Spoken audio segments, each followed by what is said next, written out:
welcome to the Connect at Cornerstone podcast. I'm Pastor Mike Morris. We are so glad you have taken some time to listen or watch this today with us. I'm sitting here on my front porch. It's a little bit rainy, drizzly this morning, but just a beautiful day. It's been a while since we've done one of these, and so lots to kind of get up to speed and reconnect on. We titled this one, "We Miss You, But," and I'll get to what that means here in a minute. So I hope that you and your family, that you are staying safe during this time. And, you know, as a church, we've been able now to meet for quite a few weeks now in person, and it's been going well. And it is different than it was before. There's not nearly as many people in person yet, and that is why we miss you guys, because when we look out on Sunday morning, it's just a different experience. But I'm so thankful that we have the technology that you can tune in and be part of what we're doing. And so on Sunday morning right now, we still have every other row of seats in place. We still are asking people to wear masks as they come in. And as much as I know it's uncomfortable and people don't like it and it's a struggle, it really does kind of help prevent an outbreak, even while we're at church. And that's really, that's what we're trying to do, is just keep people safe and to be able to continue meeting. So, I think everybody's been great at kind of observing the guidelines, and so we just want to thank you for that. We've got so much to be thankful for as a church, and so what I want to do in this podcast today is just tell you about some of the things that give you an update about a few things, tell you a little bit about what's coming up over the next week, and then talk a little bit about our sermon series today is coming up this weekend as well. So I said this is titled "We Miss You, But," and here's the thing. We really miss you, and we wish you were able to come back and join us in person if you've not been able to. But we understand if you're still cautious and watching from home. That is completely understandable, and we want you to do what's best for you and your family. And so I know we're really praying heavily for our school systems, knowing that they're trying to make plans with the starting of school again. And they're facing a lot of the same hard questions that our churches are facing. Should we meet again? And how can we meet? And how can we do it in a safe way? And what happens if someone comes to school or to a church that has COVID? And how do we respond? And so I just ask you right now, would you take a minute today and pray for our local school systems, all of them? Just because they really need our prayers right now, because this is such a confusing time. And the reality is we've never led through a pandemic before. And that goes for our teachers, that goes for administrators, that goes for pastors, that goes for our small businesses. It is just so tough to know what to do. So the best thing we can do is to take a minute and pray. And so we miss you, but we understand. And so if you are unable to come, or if you've got underlying health conditions, please don't feel guilty. Don't feel bad about staying home and watching it online. But the important thing is that you stay connected. And so let me just ask you, how are you staying connected? We have our Connect at Cornerstone Facebook group, and I would love to see this be used even more. You guys are doing a great job, but I would love to see it go up another level where people are sharing prayer requests, and people are sharing, hey, I'm learning this, or I'm reading this. What do you guys think about this? And Facebook, if you've noticed, and we've talked about this in our current series called Social Faith, it's kind of devolved a little bit into a lot of arguing, a lot of places where if you post something, somebody's going to jump in and complain about what you post. Our Connect at Cornerstone group is meant to be different. It's meant to be for our Cornerstone family. And what it is, it's a safe place that you guys can go and share. And if you've got questions, post there. And it's a place where you know you're in family. And so we'll help keep that a safe place for you to post, for you to share, for you to ask questions, for you to stay connected throughout the week. And so I really do think that's one of the best things that we've seen come out of this. Is we started that group right at the beginning of the whole COVID, quarantine, isolation, all that. And it really has grown to be a great place of connection for our church. And so I wanted to just ask you that you would take advantage of that. If you're on social media, really use that as a way to stay connected. Use that as a safe place to discuss things that are going on in your world, to share what you're learning, to share encouragement with one another. And again, to keep it a safe place, that means it's not a place to argue. It's not a place to try to prove your point. It's not a place... Facebook is full of people doing that. What we want this to be is a place where we build each other up. And so, again, if you've not checked that out yet, go ahead and make sure you join that group. And when you join that group, then you're part of that, our Cornerstone family online. That really is almost like an online church for us. And so we encourage you to do that. The second thing is to stay connected, is to be sure and watch our Sunday morning services. Now, you don't have to watch it live on Sunday morning. You can go back and watch it at any time. But here's why that's so important. What we saw when we first quit meeting in person and moved to online only back in March, we had this huge jump in the number of people watching online. And there was excitement about it. People were sharing the services each week, and that led all the way up to Easter. And in Easter, we had just a huge crowd online watching. Really neat to see how that was growing. But it's not just Cornerstone, and what we're seeing this is across the board, across the country, in churches of all sizes. The number of people watching online is declining week after week after week. And I think there's lots of reasons for this. I think people are just, maybe it's just fatigue a little bit of, I'm just tired of being on the computer. Maybe it's, I've had Zoom meetings all week and I don't want to do this. I think part of it is people have just kind of maybe lost their priorities a little bit too. And so they think, well, I'll watch it later. And then the later comes and I'll watch it tomorrow. And tomorrow comes and then, well, I'll get around to it sometime. And the problem with procrastination like that is we all know what happens. We just never do what we intend to do. And so my challenge to you is to really stay connected, is to be sure, schedule out a time in your day. And if it's not live on Sunday morning, and the neat thing about watching it live is you can interact with other people as we are watching it. And that's something else that we've seen go down a little bit. There's not as much interaction, and we want you to interact. We want you to ask questions. We want you to share what you think and what's speaking to you. We want you to share it with your friends as it's happening so they can see it as well and join in on the live stream. So, in fact, over the next few weeks, and I'm not sure exactly when, we're working on some even new stuff to make our live stream better and to make interaction better.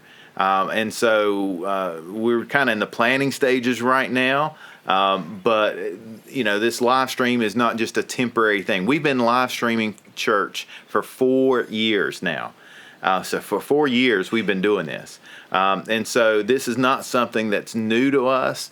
But at the same time, what I'm excited about is I think we're just scratching the surface of how we can reach people for Jesus online. And I think God has uniquely placed us at Cornerstone to be a leader in that area.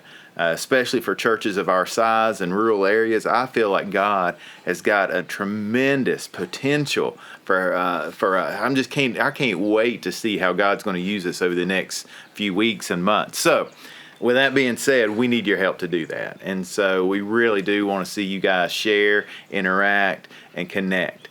Another way you can connect is just by looking at upcoming opportunities to serve. For instance, this week, we have our community meal. Next Wednesday it's coming up, And so we need help for that. We're doing hot dogs this time, and it's drive-through. So as people come, we'll package everything for their family. We'll find out how many people are in their family. We'll package it together in a bag, hand it to them. We'll be wearing masks. We'll have to sanitize between each person. We'll do everything we can to be as safe as we can, but to help as many people as we can.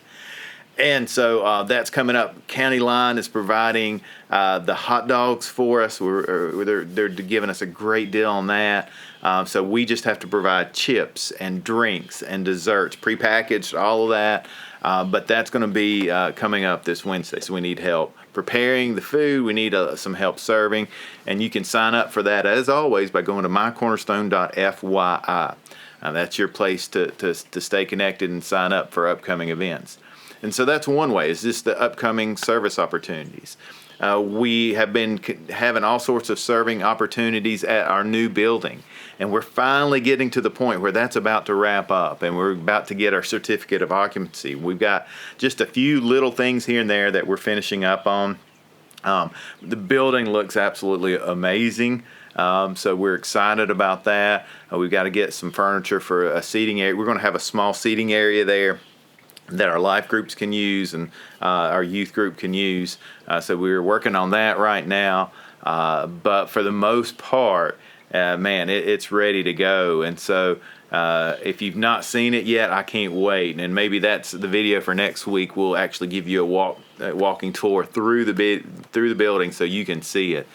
We've got to do some acoustic treatment in the building. It's a little echoey right now, so we're working on that as well, getting the stuff ordered to make some panels, and we'll need some help making acoustic panels to kind of dampen some of that and absorb some of that echo effect that you have in the building, because you've got a lot of hard surfaces in there. So we're working on that, but man, this is just going to be so great when we get to finally open it and use it.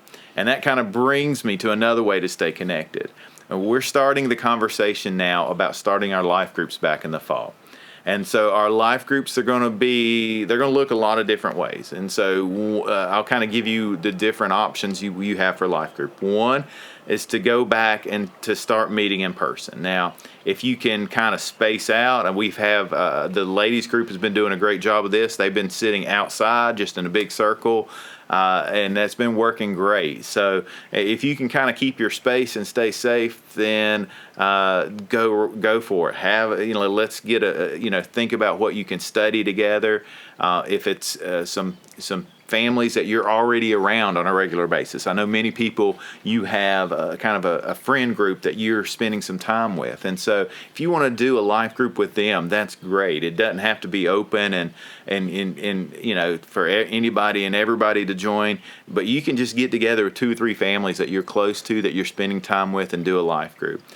Maybe you want to just go and use Zoom or Google Meet, or we can set you up with all sorts of things there, and you want to do an online life group.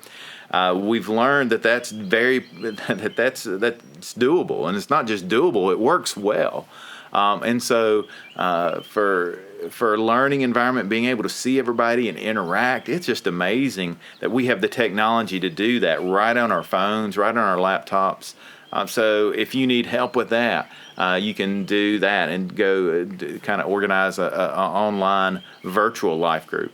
Or maybe you want to do a combination of the two. We're working on setting up our community room, where it can be a room where we can have a combination in person and online aspect, and so kind of like a virtual conference room. So we're working on that too, trying to figure out how to make that happen. And the goal for all these life groups is to get them going in September. And so we're about 6 weeks out now, 7 weeks out to Labor Day. Got to look at the calendar exactly, but it's coming up. It's September 7th, I believe. So right after that, we want to see our life groups start back up. And I think this is going to be so important for the health of our church. We've been isolated since March. For most people, you've not really had the connection that you had before. And so we've got to figure out how to prioritize that And because we really need that. We were created by God to live in community. And our God, the Trinity, the Father, the Son, the Holy Spirit, we see all throughout Scripture the need we have for community. And so you look at the one another principles throughout the New Testament, that we love one another, serve one another, build up one another, exhort one another. There's just go on and on to carry one another's burdens. You can't do that in isolation. So we need to figure out how to do that. And our life groups are a great way to do that. Another thing that we're planning on doing with life groups is, I think it was last summer, we did a whole series of bigger small groups or life groups where we called them like a summer teaching series, I think. We want to do something like that this fall too. So we'll have some larger groups that we'll probably live stream that you can join in on as well. And so myself and the elders will be teaching those, and we're working on a topic for that. But all that's coming up in September. And so I just want to ask you right now to be prayerfully considering how you can be part of that, because I really think that's going to make a difference as we start back and get a little more into a normal rhythm. And finally, I want to say I'm very, very thankful for our local healthcare workers at the health department, for our police department, for our hospital workers, for being able to finally get some numbers together that really help us as churches and community kind of know where we stand in regards to COVID-19. And if you haven't seen it yet, the Galax Police Department has been the primary people posting. They've got the active cases, the recovered cases, the deaths, and so, of course, the total cases. So that really helps us to know where we are. We know that this community was hit very hard. We've seen a lot of deaths. We've seen a lot of impact from COVID. It really impacted our nursing homes. We've tried to do as much as we can by providing food and encouragement and cards to our workers at the nursing homes as they've gone through this. We've done quite a few outreach efforts to them. We've done a collection supply for our nursing homes. And so we're doing everything we can to make that a reality and just to help them and encourage them, because it's been tough. But what we see now is, I think the numbers today, as of Friday, July 23rd, is that we have 22 active cases in Galax. Now, that doesn't count Carroll County, that doesn't count Grayson County. But what we see is that the numbers are coming down. We're slowing down the rate of new cases. And so it doesn't mean we can go back to normal, because there's still risk, there's still danger there. But it does mean that what we're seeing is it may not be what I would say quite as bad as some people are sharing and talking about in some of the posts that you see. We've got a choice. Do we live by faith? Do we live by fear? And we can be cautious, we can be realistic, we can be rational without living in fear. And so I want to just encourage you. We've talked throughout this whole series on social faith that one of the best things you can do sometimes is to take a break from social media. Because you see, again, it's a lot of arguing, a lot of fear, a lot of hatefulness, it can bring you down. And so let's live by faith. Let's put our trust in God. Let's do everything we can to keep ourselves and our families safe. But let's also not live in such fear that it paralyzes us and keeps us from doing what God has called us to do. Our mission has not changed as a church. We are still called to go and make disciples. And so I'm really excited about the sermon for this week. We're talking about moving from social media to social ministry. And I'm just going to be sharing about what it looks like to really live out your faith in a way for the world to see, and how we can do that online. And so if you know, help us out here this Sunday. Invite some people to join us and watch us. We miss you, but we understand if you can't be with us in person. So if you can come and join us online, we've got plenty of room second service. First service, we still have room for some people, but there are more people that come first service. So second service at 11 a.m., we've got plenty of room right now. And so come and join us. We would love to have you. If not, watch online, share, interact, help us get the word out. This is going to be a message that I really think will change how you view social media and how you use social media. I really believe it has the impact to make a difference in your life. And so with all of that, I'm just, again, so thankful for what God is doing at Cornerstone. I'm thankful that you guys have remained faithful in your generosity. It's really helped us continue and really even expand the ministry that we're doing right now. And we've been able to make upgrades in live streaming and audio and all sorts of things because our giving has remained strong. We haven't had to pull back and cut funding, and so we're just seeing, right? We're seeing how God has shown His faithfulness to us. So I share all that, guys. I just, again, I can't wait to see what God's going to do. We're working on our future sermon series coming up. And so those are going to be neat to see as well, what God kind of leads us to speak about next, because everything really has been blown out of the water a little bit. So we've changed our plans quite a bit. So again, thanks for taking the time. This is longer than I wanted it to be, but I'm kind of long-winded sometimes. And so thanks for joining in today. Please do everything you can to stay connected with the body of Christ and with our local church here at Cornerstone. We're in this thing together, and let us know if there's any way we can pray for you, if there's anything you need, any way we can just help you. And that's really, as a church, let's come together and be the church through this season.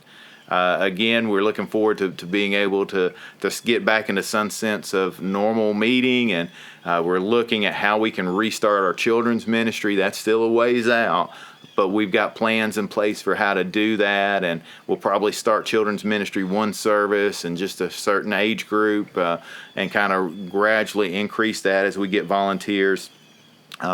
But if you're a volunteer at Cornerstone, be thinking about when you will be comfortable to come back, and what it will take to come back and start serving. And we'll kind of work with you to do everything we can to make that happen. So I'm just excited, though. I really am. God has blessed us. We've been able to continue. The church has not stopped meeting, right? We have met since March, and it's looked a little differently with online and now with the mixture of online and in person.